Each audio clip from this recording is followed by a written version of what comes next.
Bonjour la famille, c'est Koro le décrypteur.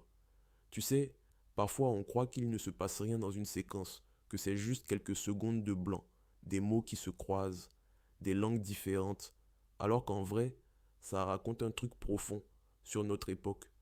On vit dans un monde où tout va très vite, quelques secondes de vidéo, un son qui tourne, une phrase répétée, et ça disparaît déjà dans le flux. Mais ce qui est intéressant, c'est ce que ça dit de nous. On mélange les langues, les cultures, les références.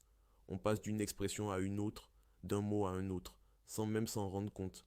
Ça peut paraître chaotique, mais en réalité, c'est le reflet de notre génération.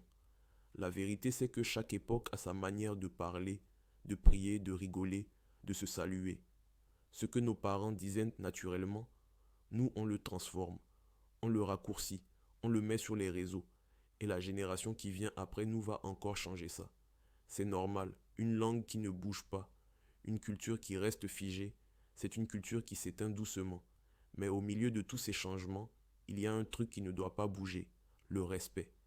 Respect pour ce que les anciens ont transmis, respect pour ce que les jeunes inventent, respect pour les différentes manières de croire, de parler, de vivre.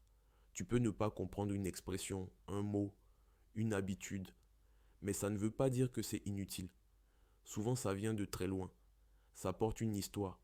Alors la prochaine fois que tu vois une courte vidéo qui te semble bizarre, un mélange de sons, de langues, de répétitions, pose-toi une question simple. Qu'est-ce que ça dit de nous, là, maintenant, comme génération?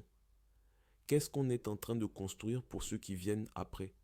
On ne contrôle pas toujours l'image qu'on laisse, mais on peut décider d'y mettre un peu plus de conscience, un peu plus de bienveillance, un peu plus de sens. Si tu veux d'autres décryptages comme ça, abonne-toi, on continue ensemble.